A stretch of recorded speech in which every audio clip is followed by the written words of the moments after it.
In 1907, Britain and France embraced Russia.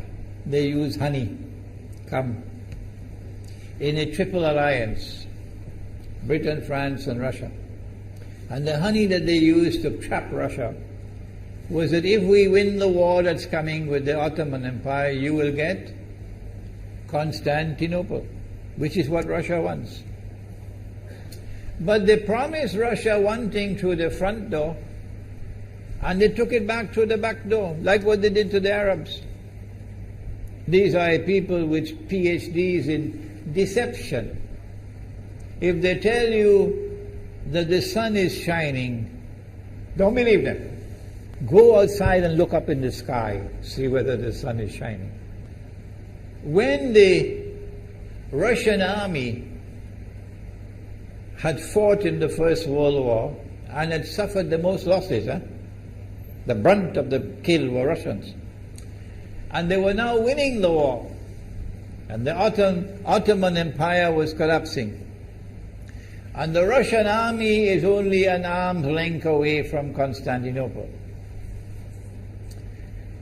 They don't want Russia to get Constantinople. No. So what did they do? Russian Jews organized and executed the Bolshevik Revolution, which overthrew the Russian monarchy. They killed the Tsar and the whole family, overthrew the government, and took Russia out of the war. So the Russian army had to stop in its tracks and could not go to Constantinople. In other words, the Russian Jews stabbed Russia in the back. They did more than that. They brought communism. Communism is not Russian.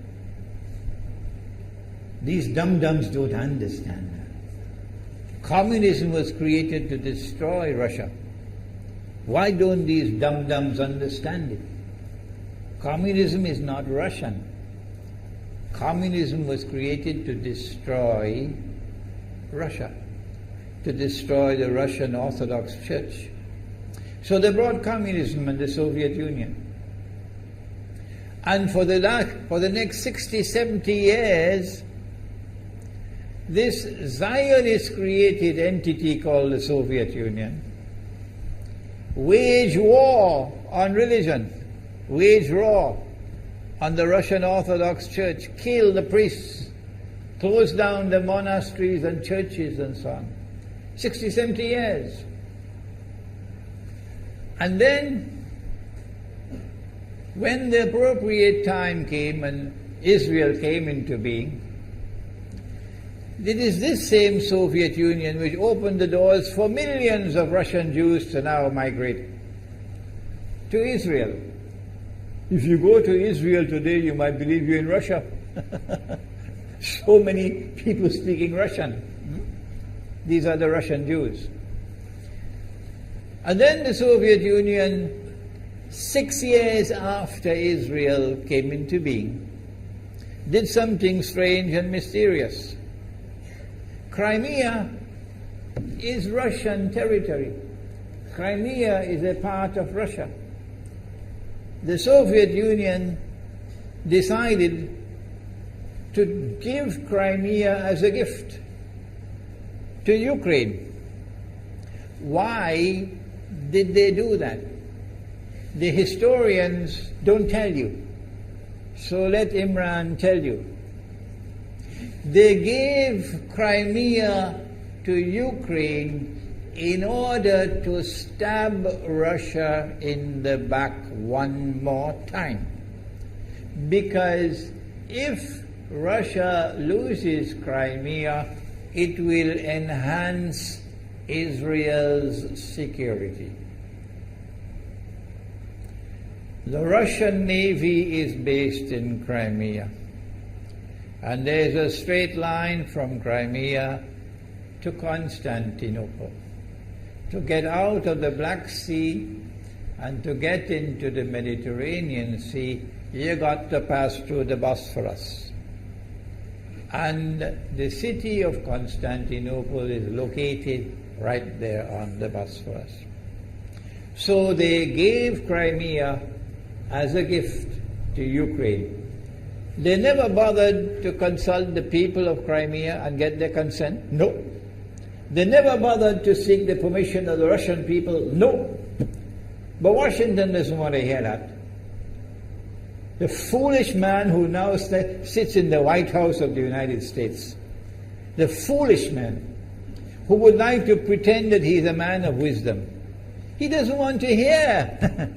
But what are the rights of the Russian people? Were they not violated? Do they not have the right to correct Iran and recover the territory which was unjustly taken away from them on Israel's behalf?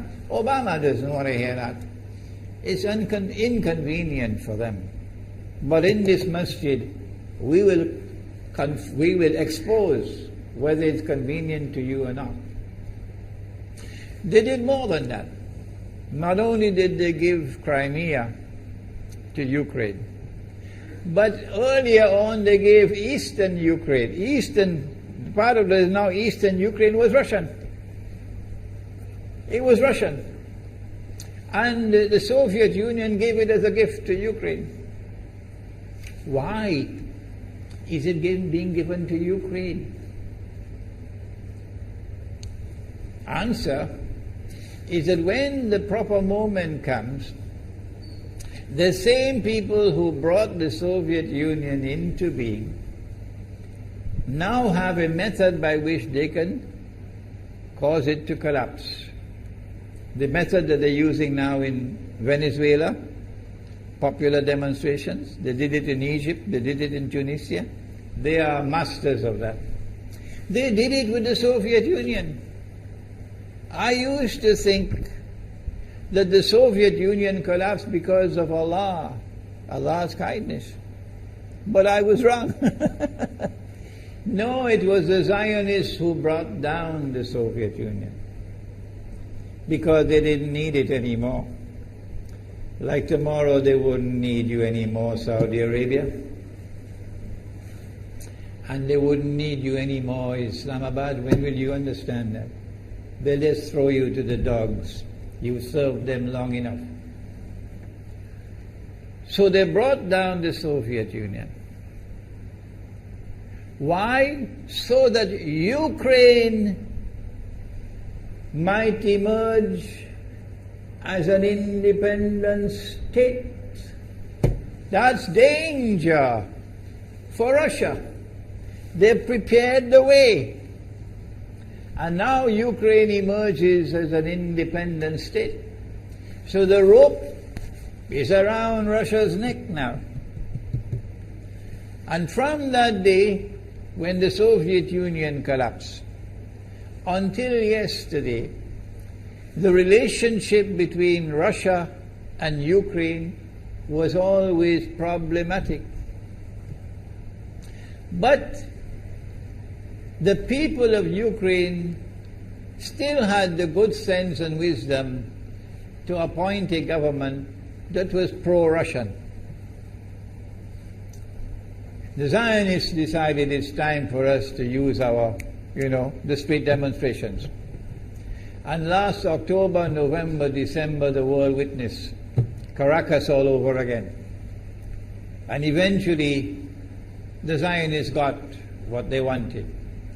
You have the money, and you can send in your special people, snipers who will kill, and so on, throw petrol bombs and so on. And eventually they got what they wanted. They created enough havoc. May Allah protect Malaysia from that. Ameen. Ameen. And the president of Ukraine fled. He's a democratically elected according to your method, Mr. Obama, according to your system. He's a legally elected president of Ukraine. And he had to flee. And these hypocrites in Washington and London and Paris who would like us to believe that they are honorable men. They are not. Instead of standing on the side of the legally appointed president and demanding the rule of law, they all showed their colors as hypocrites in immediately recognizing the new government in Ukraine.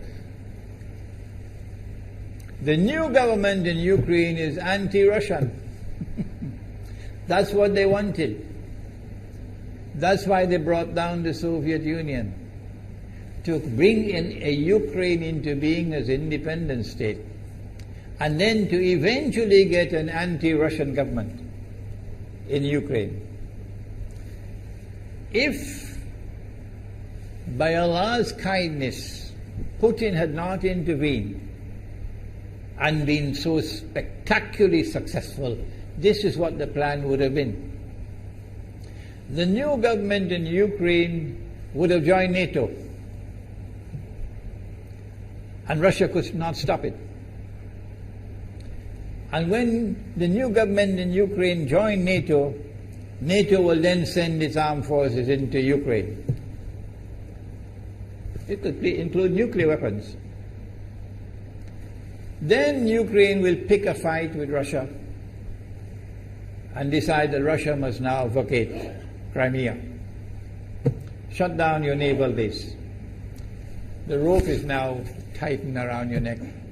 Russia has to put its tail between its legs and withdraw its fleet, Black Sea Fleet, from Crimea. Russia is no longer a naval power. Crick crack, you finish. And Israel will celebrate. That was the master plan. But Allah planned, and Allah's plan was successful. And it is time for the Muslim world to recognize and to see, I cannot influence governments, so what can I do? Don't bother, you waste your time with governments.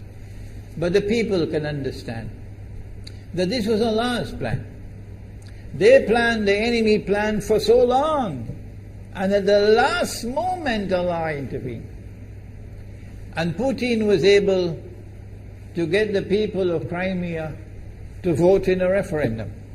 And they voted 90-something% in favor of returning to Russia. They were a part of Russia, and they want to return to Russia.